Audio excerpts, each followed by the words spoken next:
Hello, I am Emmanouil Markoulakis from the Hellenic Mediterranean University. Just a short video here as an appendix to my previous video about the ferrolens, where we can see here in this shot how the ferrolens very clearly shows magnetic flux lines looping from one pole to the other when this magnet here is approached, of the compressed field of the incident. The incident field is compressed in the thickness, in the 10 micron thickness of the film, of the thin film of the ferrolens, and it's now we have now a compressed 3D version of the field, of the incident field, and we can see here clearly. Here is the pole of the magnet. We can see here clearly with magnetic transparency, as I have explained before, and also depth of field information, how the loops, the magnetic flux lines are looping in concentric circles around from one pole to the other.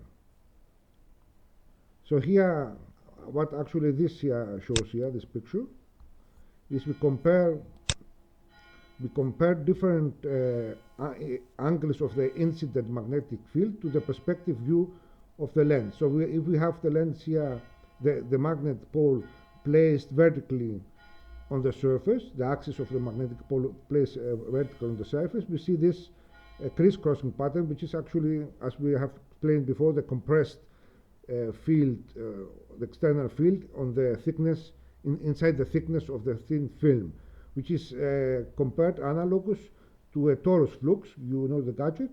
When we see top view, 90 degrees vertical, we see the vertical perspective of the field, the 90 degrees perspective of the field, with the magnet pole vertically facing the surface of the lens, of the ferrolens, and we see this here, which is not, as we explained, not crisscrossing. It's just a perspective view, an effect.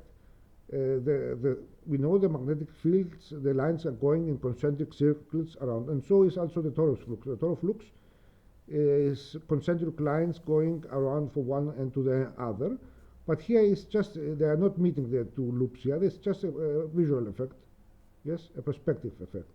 But if we approach the magnet, the incident field, at a 45 angle, this allows us to see a better view, 45 perspective of the field, like this here, the 45 angle perspective view angle of the torus flux.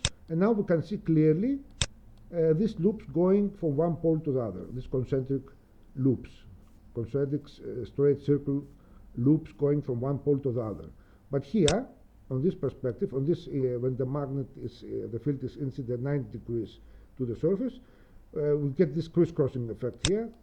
But as we know, explained, actually, the field of the magnet are concentric loops. So it's a matter of perspective. And this also is an additional feature of the lens, which can we can view different perspective of the field by adjusting the angle of incident of the magnet to the surface of the lens. And here is also a video which shows this video here.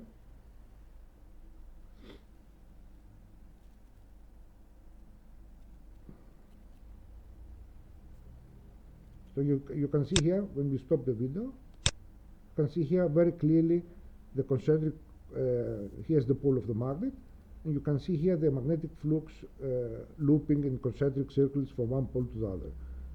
Because we explained many times that the ferrolens has magnetic transparency, allowing us to see through from one pole to the other. And of course we can see therefore also deep depth of field information.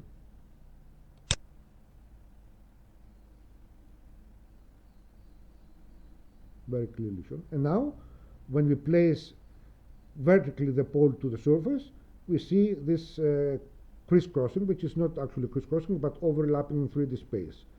So it's the top view of the field. Yes? We see this without comments once more.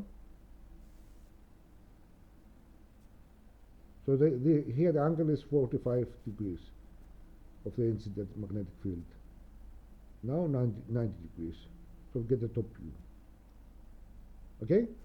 Thank you very much. This is Emmanouil Markoulakis from the Hellenic Mediterranean University, demonstrating this the amazing capabilities of this new magneto-optical device, nanomagnetic optical device for displaying magnetic field geometry with depth of field information. Thank you very much.